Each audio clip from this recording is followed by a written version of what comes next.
The views expressed in this interview are those of the individuals and do not reflect the official policy or position of the U.S. government, the Department of Defense, the U.S. Navy, or the Naval Postgraduate School. The Trident Room has been brought to you by the Naval Postgraduate School Alumni Association and Foundation. For questions, comments, and suggestions, please email us at tridentroompodcasthost@nps.edu and find us online at nps.edu/tridentroompodcast.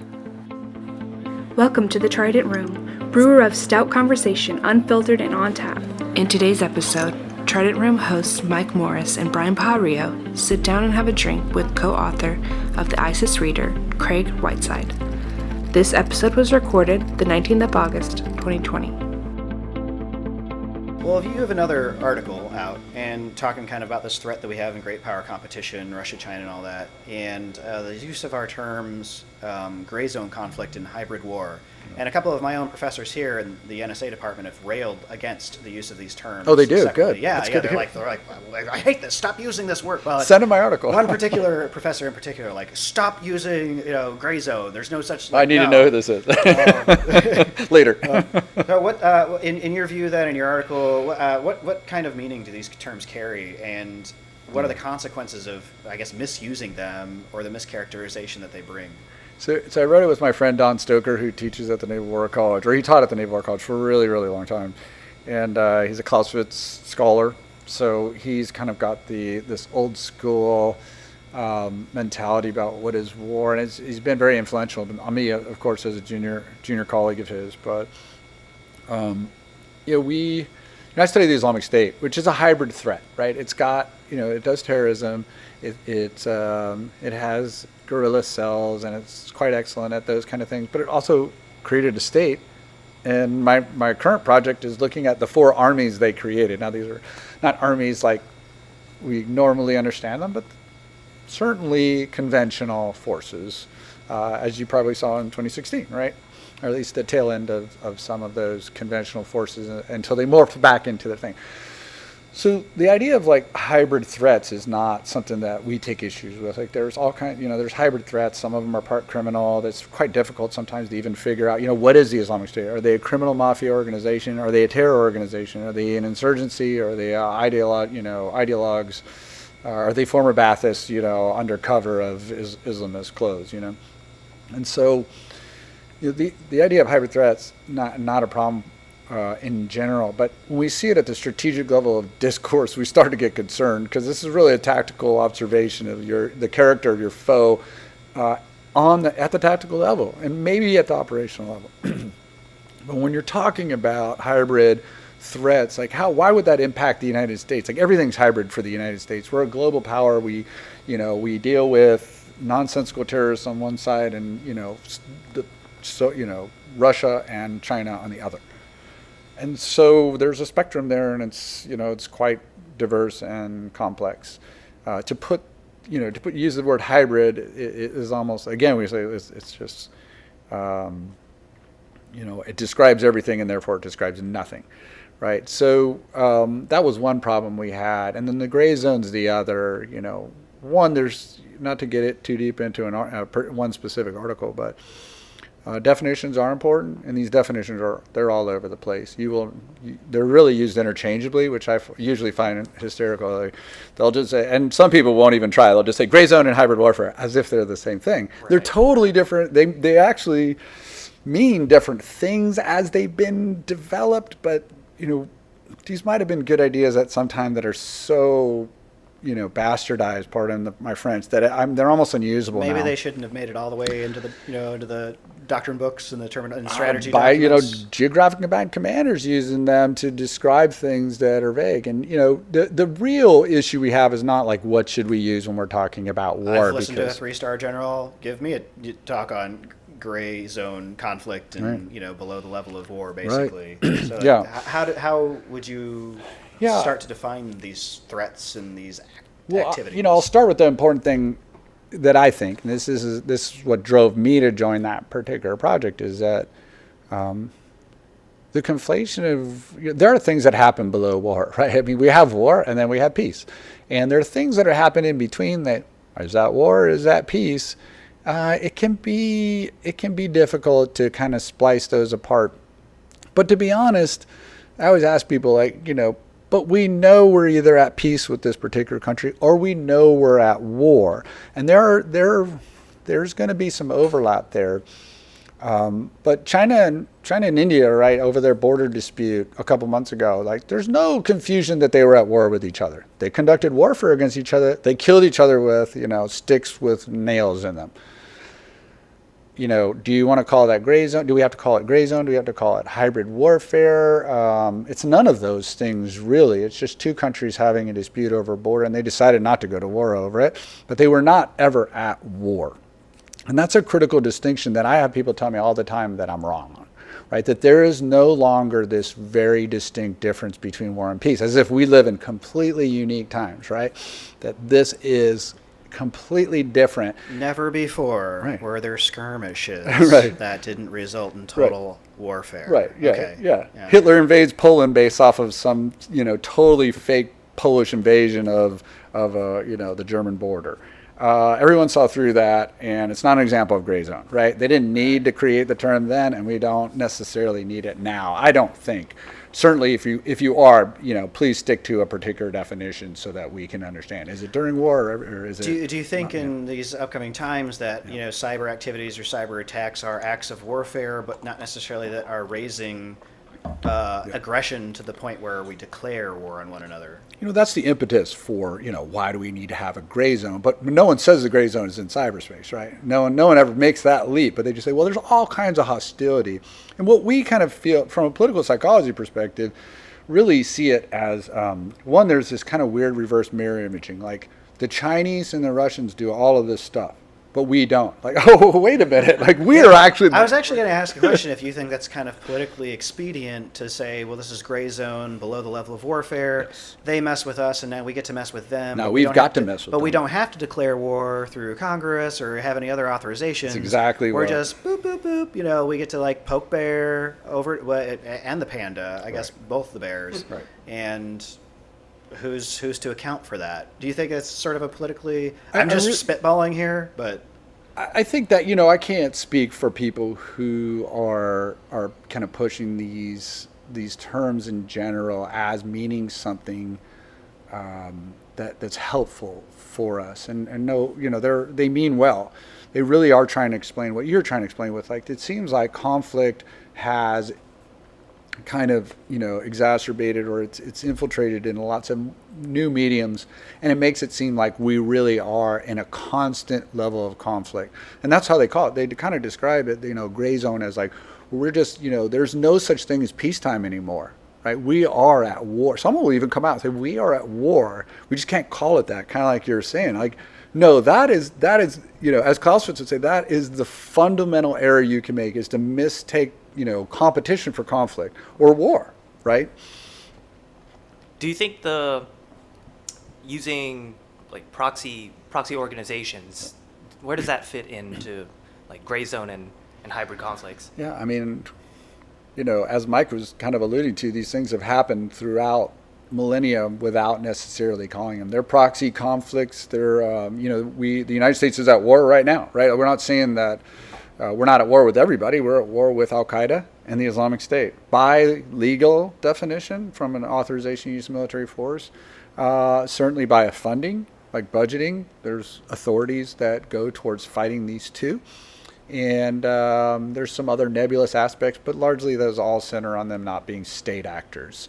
If they were state actors, we would have declared war on them probably and be, in a state of war with them. But we are at war with them. But we are not at war with China, and we're not at war with Russia, and we might have hostile relations. I think, one of the things we speculated is that the rise of these terms, we saw a rise of very similar terms, gray zone and not necessarily hybrid. It's a little bit more of a modern term.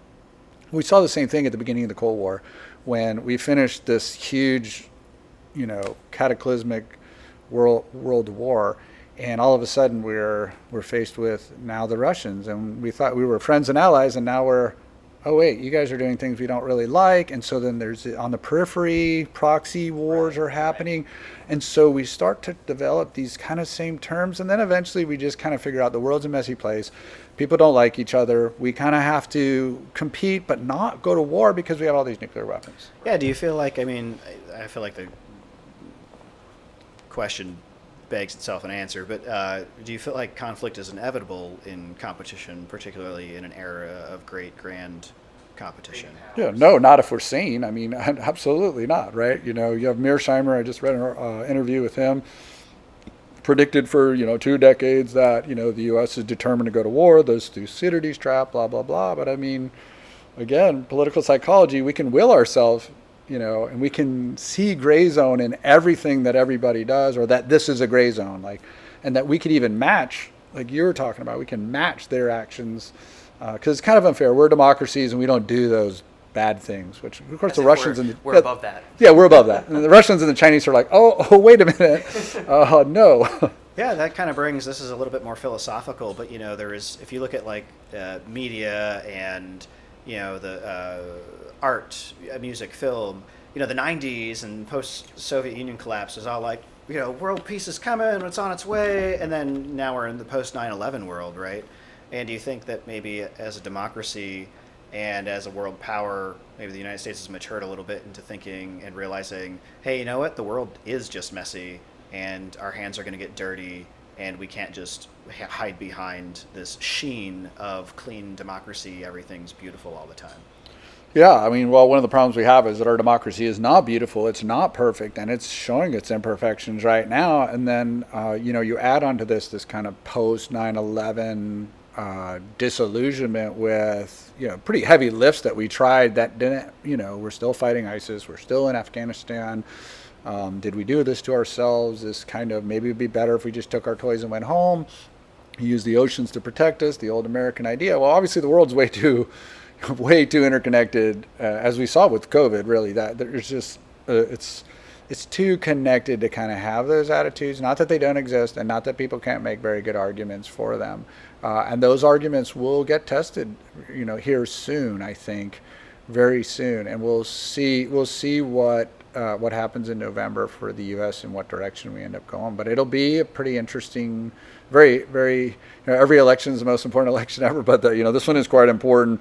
And it's quite important, in my opinion, because we have to make the decisions you're talking about, Brian.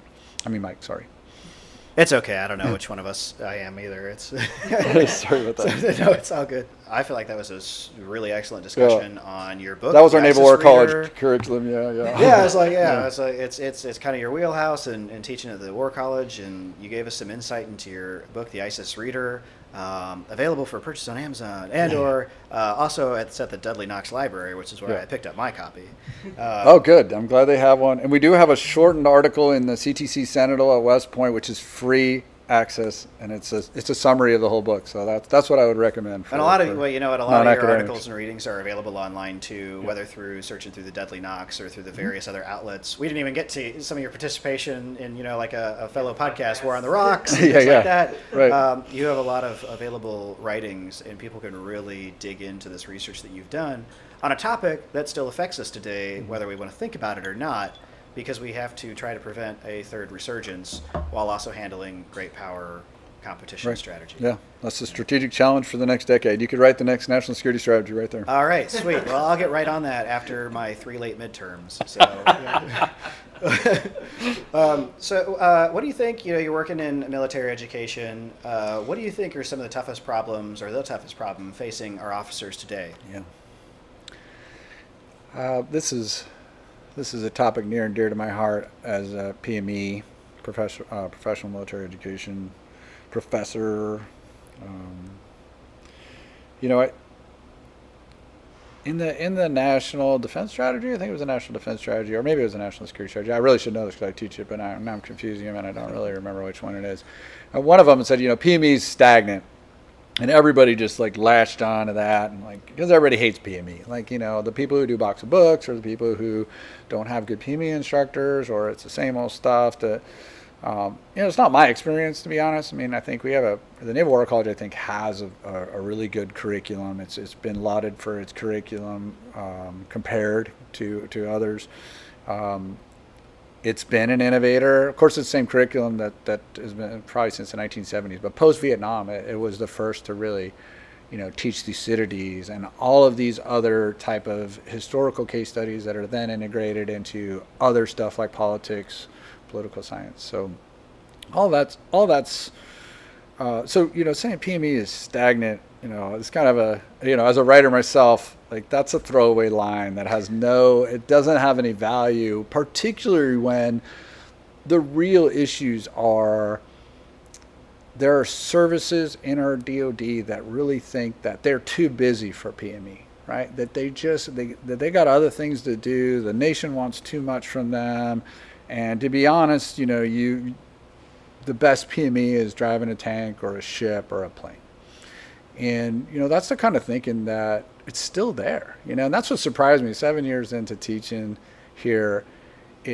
It's not changed at all. And it's got to change, right? I was just listening to a great War on the Rocks podcast with General Mullen, who's a Marine Corps officer. That's what he says. Like, look, we're not going to have more technology than our foes at great power competition. And we're not going to have more people, obviously, particularly if you end up facing Russia and China together as, fellow travelers.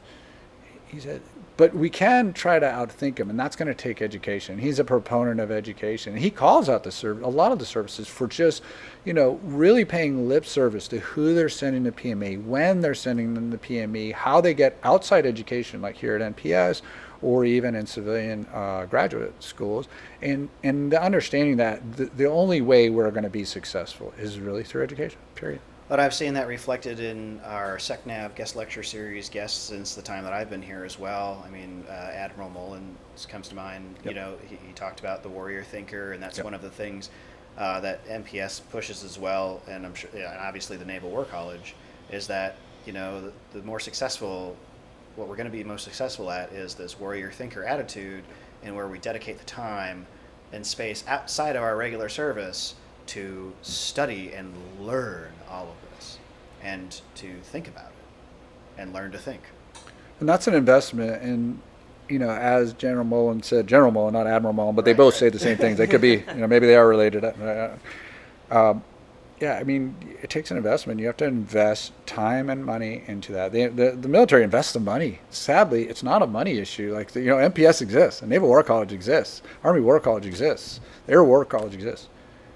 It's like, well, do we want to waste, this officer's time to go there when they could do it box of books or hybrid learning or all these other stuff? I mean, they love this COVID experience because they're like, oh, we don't have to send people to PME. We can just make them do it at night on their own time when they got families. I'm just going to tell you right now, no, nuts. It's nutsville. I hear it from the top levels. So I have to take remotely, the Air Command and Staff I know you do. College That's right. Because I don't get I'll physically be here long enough to have taken it. You could take our Naval War College. Yes, the Air Force doesn't. But they're not going to pay for it. I'm going to take the remote. It doesn't. You could take it for free. It's not even a money thing. Yeah, because I could just take it online and it's totally cool. Right. They're happy with you taking it online than in person, which is nuts. It's on a new system now. I've signed on to it like 6 times. Keep pretending like I'm going to do something, but I was like, no, I'm going to go to bed now.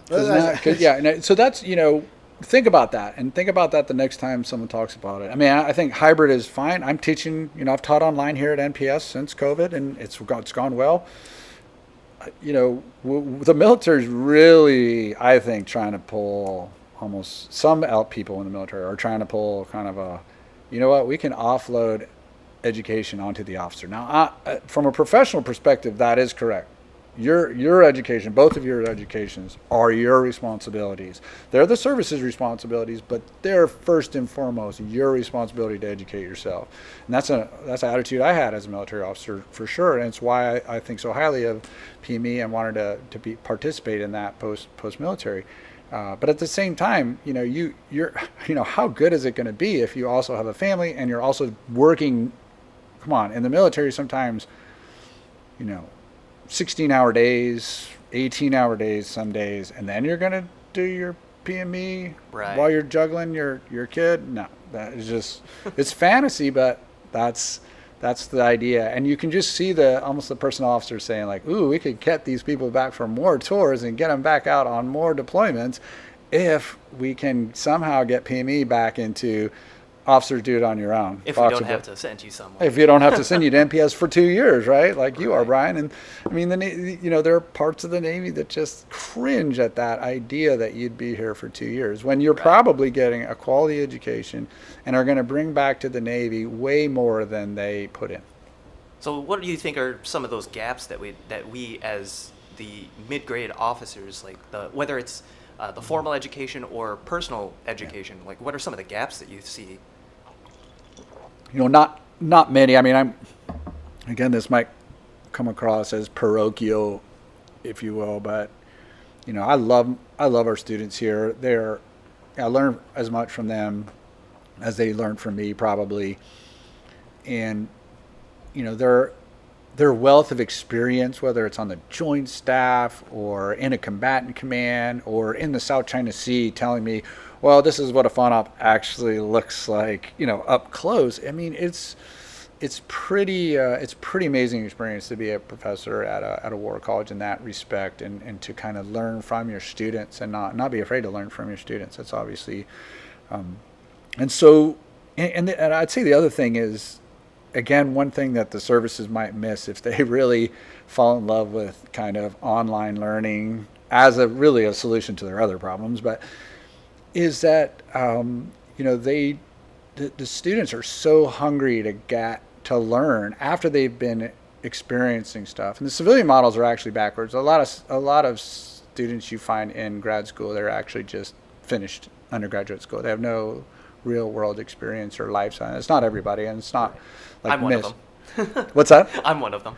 Yeah, I mean, to be honest, that's pretty typical, and so you don't get that value from, and I don't think they get the value from their education. But whereas military officers, they've been out, they've done stuff, they've run across problems that they have not been able to solve in their own head, and they come here with that baggage, and it's amazing baggage because you can help them open up and okay, well, this is what was happening on your deployment that you didn't understand behind the scenes politically. Process all of their career experiences. They're desperate to. Yeah. They really are. And so, you're here just trying to facilitate that, and that's pretty amazing. The one thing military officers can also, hey, I've been there, done that, so I know what the answer is already. And so as long as you can catch them and say, like, are you sure you know the answer? Like, is that really what happened?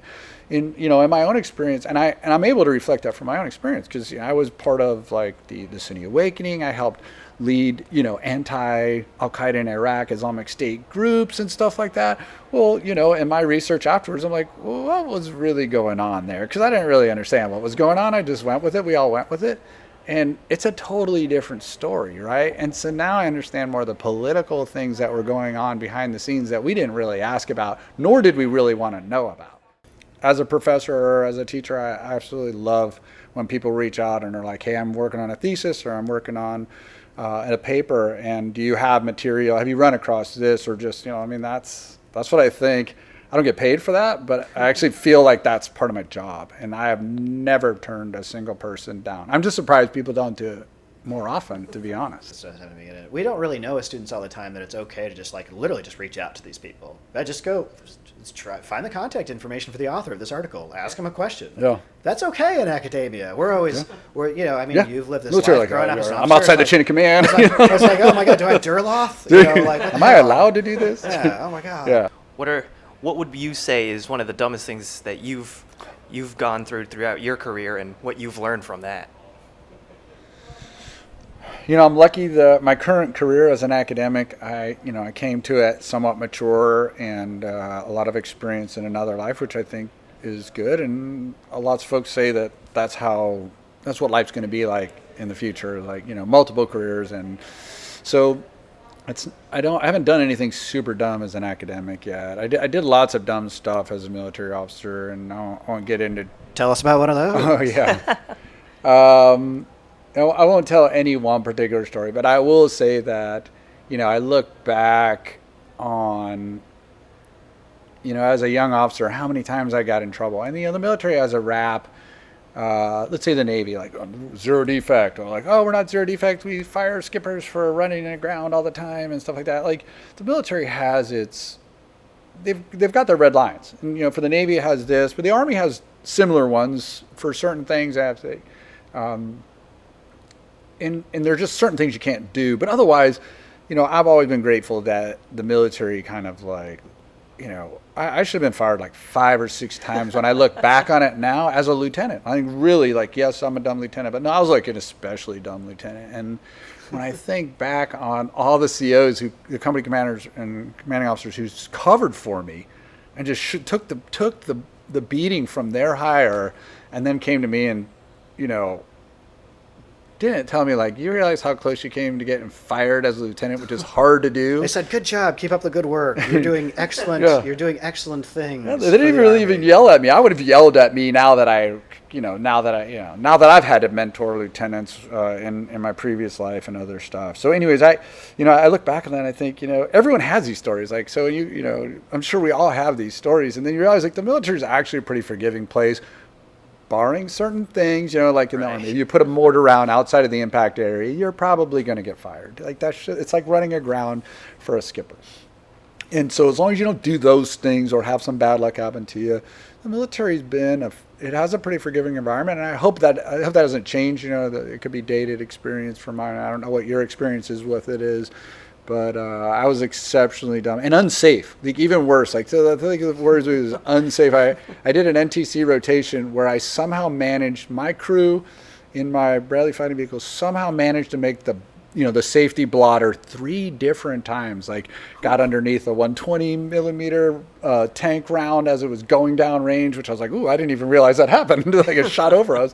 But it was because I was doing dumb stuff. And another time we ran over like a chemical detection alert, which was an accident, but it made the safety blotter. And then there was another one I can't remember, but I think the third one really kind of sobered me up. Like, oh yeah, it was a fratricide incident in the dark between us and another crew, and it was luckily it's not real, wasn't real, it was simulated, but they treated it as real. So I got investigated for that. Like, it was dark. My gunner thought it was an enemy vehicle and it was a friendly vehicle.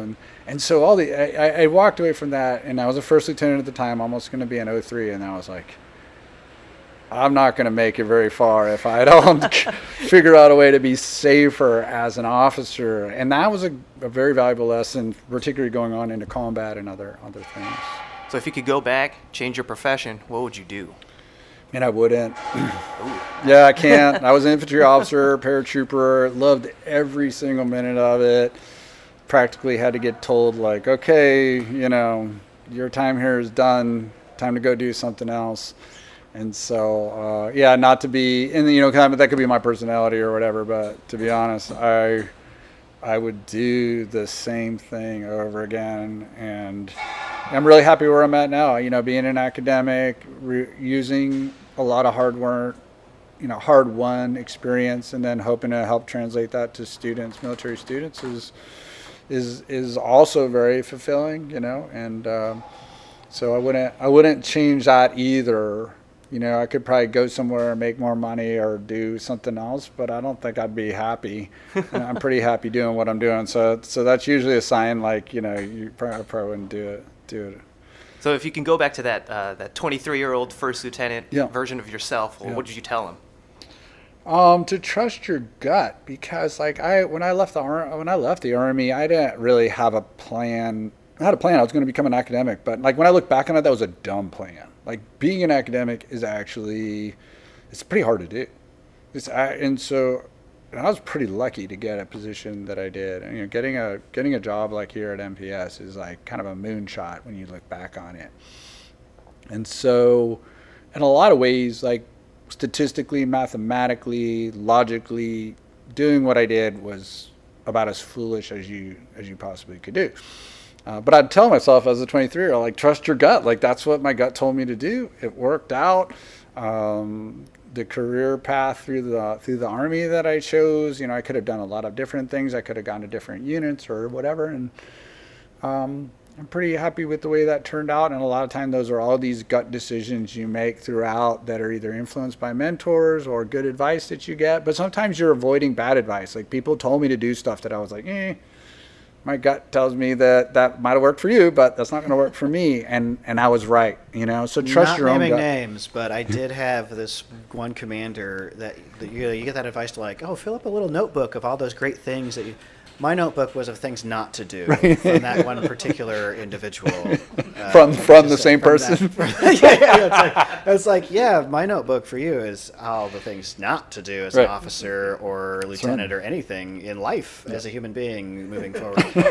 So, all right, it wasn't that bad, but it's just like, observed that, don't do that, note, don't do this, Yeah, and that's why people say, like, does the military teach leadership, or do they... How does the military get a reputation for producing leaders that are looked upon highly in the civilian sector or in politics or whatever? And the answer is like, well, they learn from good leaders and they learn from bad leaders. So then, people who are paying attention actually learn a lot. And there's a lot of leadership intensive environments in the military. So yeah, that's why. But it's not, no one's teaching anybody anything. Like we don't give you like the leadership manual and that's it. All the same. All right, Dr. Craig Whiteside, co-author, ISIS reader. Go out and give it a look, everybody. Thank you for joining us in the Trident Room. Cheers to you. Enjoy the rest of your afternoon. For that. But thanks for the opportunity. I appreciated it. Thanks for joining us in the Trident Room. This episode was recorded the 19th of August, 2020. For more information about today's guests and topics, please visit the show notes. The Trident Room has been brought to you by the Naval Postgraduate School Alumni Association and Foundation. For questions, comments, and suggestions, please email us at tridentroompodcasthost@nps.edu and find us online at nps.edu/tridentroompodcast.